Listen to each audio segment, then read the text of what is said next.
Hello everyone, welcome to Season 4 of A Good Night for a Murder, a Victorian true crime podcast. My name is Kim, and tonight's story might leave you a little uneasy as you prepare to climb into bed tonight. This is the story of Sally Cochran, who was murdered by Sleepwalker. But first, a Victorian society tip.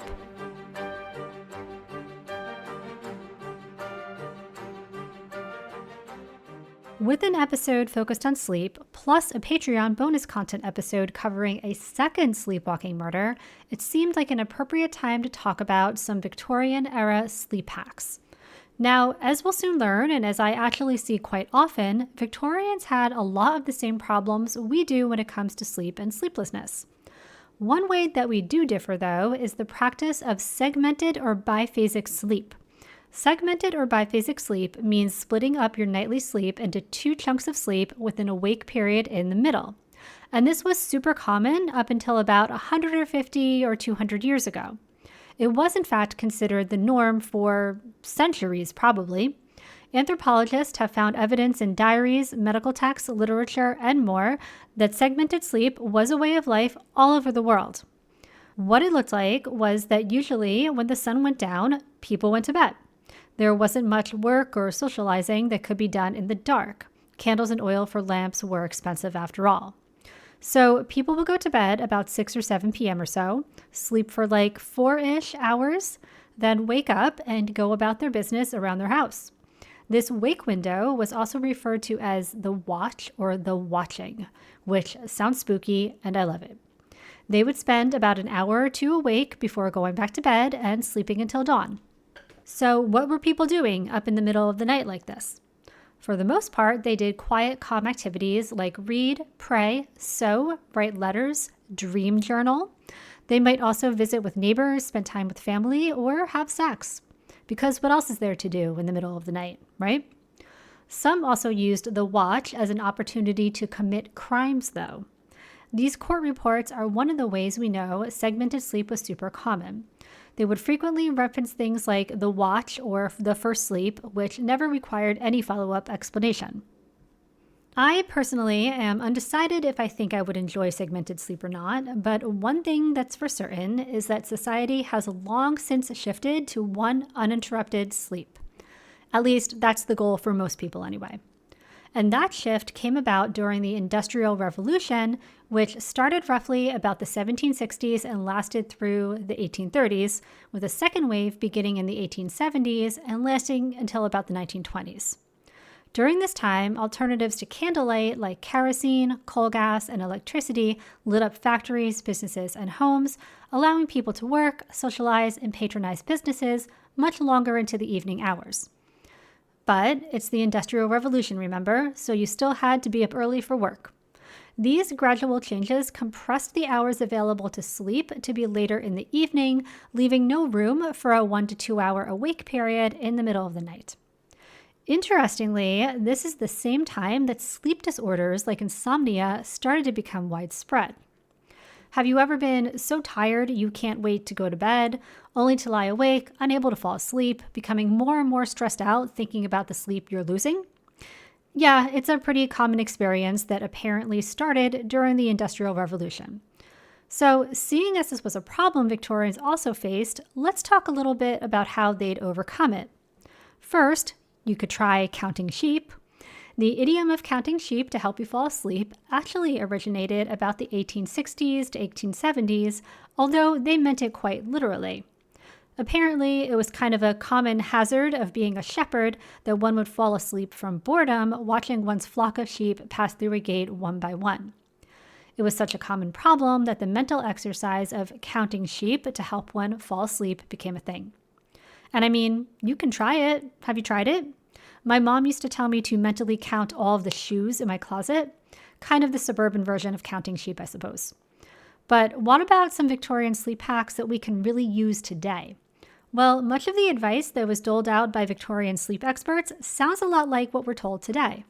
The importance of having a routine was stressed, including exercising in the fresh air daily.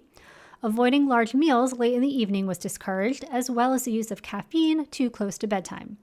One book called Sleep and How to Obtain It advised persons who complain of insomnia should put a padlock on the teapot and never on any occasion use it late at night. They also encouraged a healthy skin routine, which some Victorians took way too far with the use of caustic chemicals in their faces. One more mild recommendation, though, was what they called giving your face a Russian bath every night.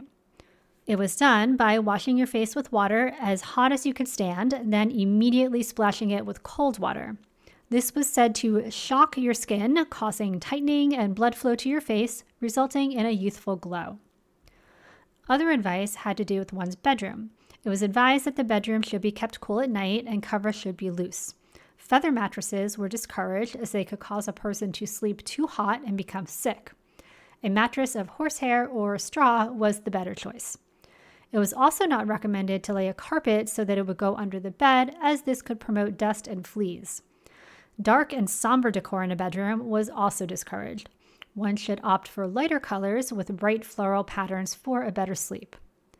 The use of a substance called chloral to help one sleep was discouraged. Chloral hydrate is a sedative that is prescribed today for short-term treatment of insomnia, anxiety, inducing sleep before surgery, pain after surgery, and alcohol withdrawal, and it is habit-forming. But in the Victorian era, you could get it at the corner store, and people did use it in ways that would be considered very dangerous and reckless today. The safer option was herbal remedies, another commonly advised sleep aid today, namely catmint and lavender. It was common for housekeepers to use lavender water to scent bed linens to aid in sleep. Also, Victorians loved a sachet. These were little fabric pouches of fragrant dried herbs said to help induce sleep and ward off illness. A favorite for a good night's sleep included rose petals, lavender, and lemon verbena. Chamomile could be added to ward off nightmares, or calendula flowers to promote psychic dreams. Mint, lemon verbena, sweet marjoram, and hops were other herbs to consider for a deep, restful night's sleep.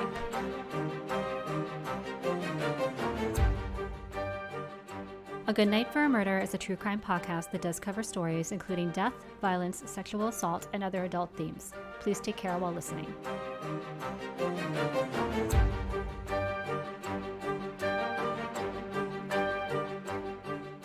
This story begins with the Cochran family of Pembroke, New Hampshire. After the death of his father, Sally Cochran had to take over the family farm at the age of 16. In November of 1828, when he was 27 years old, Sally married 23-year-old Sarah or Sally Cochran, also from Pembroke. The following year, Sally gave birth to a daughter, and the year after that, the couple welcomed a son. The family lived on the farm along with Chauncey's mother, as well as a hired farmhand, Abraham Prescott. Chauncey had hired 15-year-old Abraham around the time their son was born. At the time, in the year 1830, Abraham was described as having limited intellect and having a downcast eye, meaning he had trouble making eye contact. Many would take this to mean he could not be trusted. But by today's standards, we can infer from this description that Abraham was probably a person living with a developmental disability, likely autism. This is something Abraham was born with, but in the early 1800s, it was painfully misunderstood. As a child, Abraham had been made to endure a number of bizarre medications and treatments, including regular ice baths. To the Cochrans, though, Abraham was like a member of their family. He was a hard worker and good at following directions. It was likely a relief to Abraham's family that the Cochrans not only employed him, but also let him live at the farm. Things took a strange turn, though, one evening in January of 1833, 3 years into Abraham's employment with the Cochrans. That night, while fast asleep in bed, Sally awoke to a painful gash being ripped open across her cheek. She immediately reached for her husband asleep beside her to find that she could not wake him. It seemed he, too, had suffered a head wound and was unconscious. That was when Sally noticed someone else in the room with them. It was Abraham, and he was holding an axe. When Sally spotted him, he turned and ran from the room, but not to flee, as you might think, but to rouse Chauncey's mother and ask for help. The elderly Mrs. Cochran did indeed summon help, and it would turn out her son and Sally were both okay. The blows had only been glancing and had been delivered with the blunt end of the axe. Abraham, though, had some explaining to do. He appeared very upset and said that he had been asleep. Then the next thing he knew, he was standing in the Cochran's room with the axe. He must have been sleepwalking. And then life on the farm went on. No legal action was taken. In fact, the Cochrans didn't blame Abraham at all. They viewed the incident as an unfortunate accident, so out of character for young Abraham that yes, sleepwalking must have been the only explanation. A few months later, early summer now, things had been calm at the farm. Abraham had been in a bit of a sour mood the past few days or so, likely due to a scolding from Chauncey about whipping the cows too hard. On June 23, 1833, Sally informed her husband that she was taking Abraham with her to go pick strawberries in Chauncey's brother's field. Chauncey opted to stay behind and bid the pair farewell. He had no qualms about his wife going off alone with Abraham.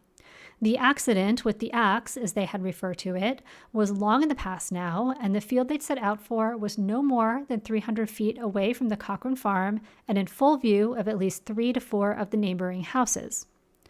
Not long after, though, Chauncey heard peculiar sounds coming from the barn. When he went to investigate, he found Abraham alone in the barn crying, and he was covered in blood. What had happened? Chauncey demanded of Abraham. Whose blood was this, and where was his wife? All Abraham could remember, though, was that he had laid down in the shade in the strawberry field to rest as he had a toothache. He must have fallen asleep because the next thing he knew, he was standing over the bloody body of Sally Cochran. That's when he ran all the way back to the barn. Stricken with terror, Chauncey ran as fast as he could to the strawberry field where he discovered his worst fear. His wife Sally was dead, beaten to death with a fence post.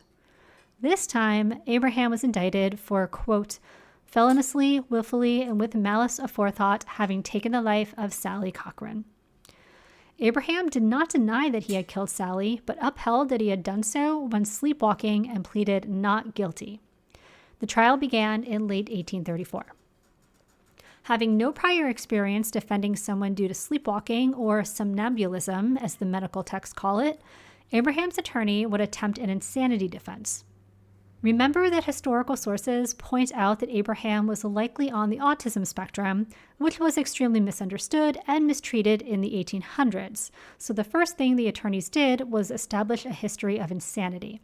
They spoke to his family and confirmed a familial history of mental illness. His grandfather had been described as deranged, and he had an uncle who was a drunkard that had been appointed a state guardian.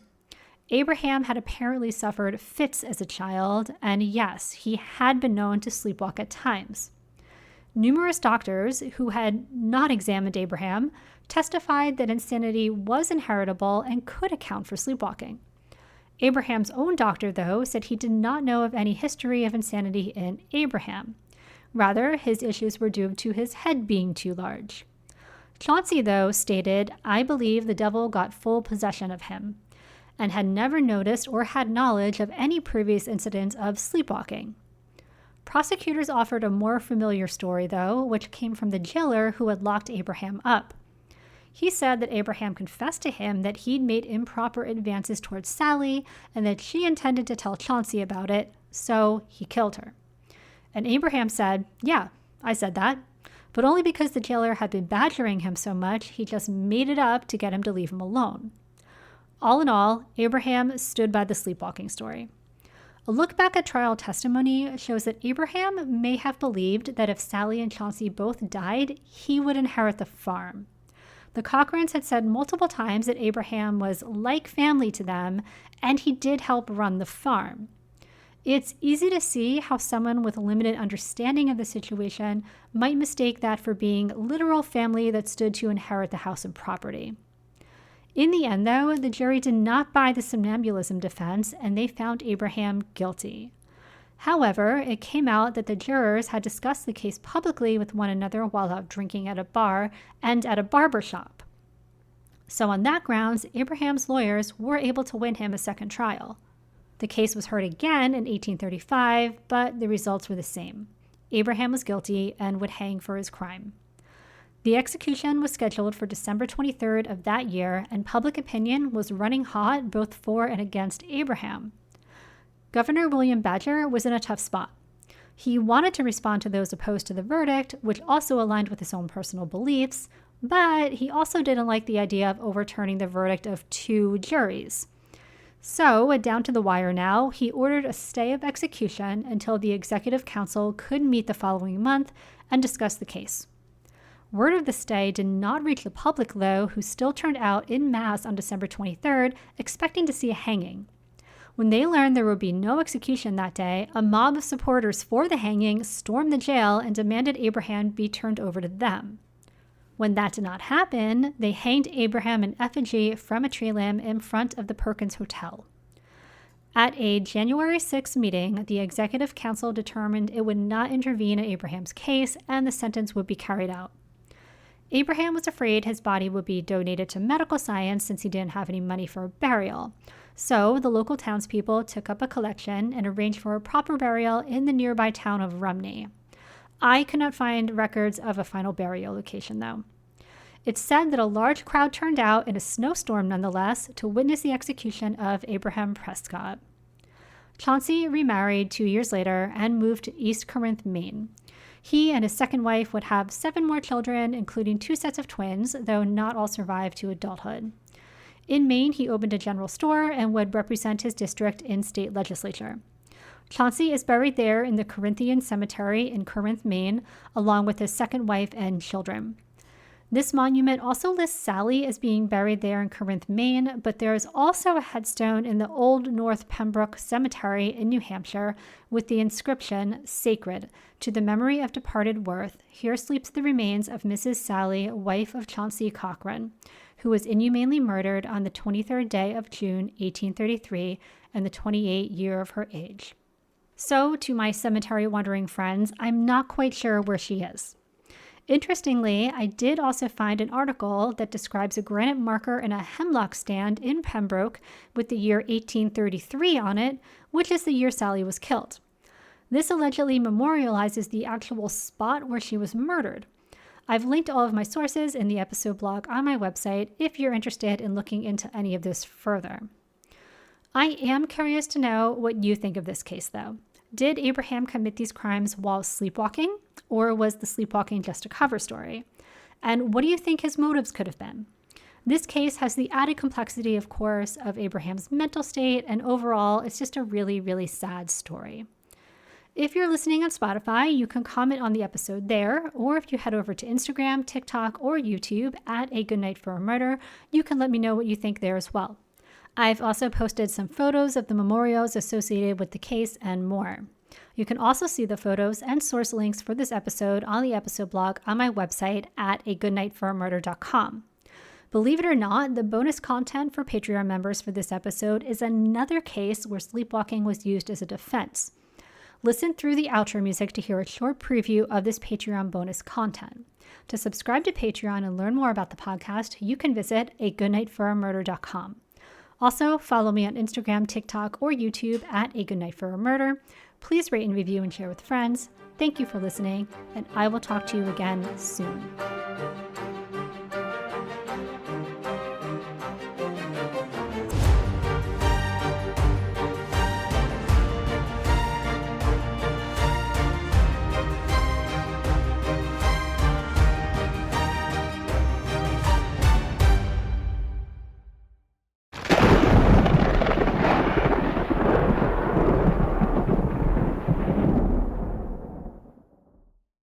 My name is Kim, and to accompany episode 48 about Sally Cochran, who was murdered by a sleepwalker, I am going to tell you another story where someone claimed to have committed a murder while sound asleep. This is the story of Albert Jackson Terrell. Albert Jackson Terrell was born on February 23, 1824, to a moderately prosperous family living in Weymouth, Massachusetts. As a bachelor, he had a reputation for, quote, wild and reckless behavior. In 1843, though, he settled down and got married to Orient Humphrey, who I think was possibly his cousin. That's actually neither here nor there so far as our story, though.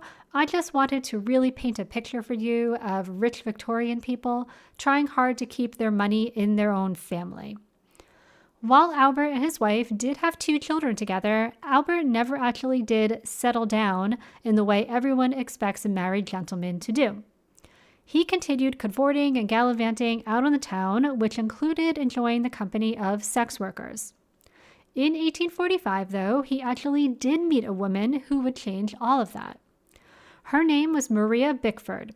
Now, Maria had quite a different upbringing from Albert. She had not grown up wealthy and was likely more of a middle-class status. At the young age of 16, Maria was married to James Bickford. The couple settled in Bangor, Maine, and had one child, though the child did not survive infancy.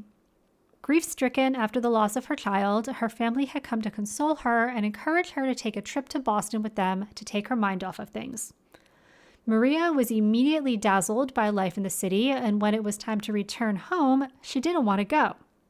She did return back to Maine once the trip was over, though, but shortly thereafter left on her own for Boston again and wouldn't tell anyone where she was. From Boston, she sent a note to her husband James back in Maine that read, "I cannot let you know where I am, for the people where I board do not know that I have got a husband. James, I feel very unsteady and will consent to live with you and keep house, but you must consent for me to have my liberty." James left for Boston at once to bring home his wayward wife and found her working in a house of ill repute on North Margin Street. To be clear, he found his wife working in a brothel. So he turned heel and went back to Maine without her. Now, by the time Maria met Albert in 1845, she is still indeed working in a brothel, but she's done quite well for herself. The house she was living and working in was upscale and catered exclusively to richer clientele. She had an expensive wardrobe, fine jewelry, and a maid at her disposal. As soon as Albert and Maria met, though, Albert was smitten. Maria returned his affections as well. Soon, Albert left his wife and children altogether to move to Boston so he could be near Maria. Despite both of them being married, the pair made no secret of their relationship and freely appeared in public and traveled as husband and wife. And this scandalized Boston society, not to mention his family back home in Weymouth. So, on September 29, 1845, Albert was indicted on charges of adultery.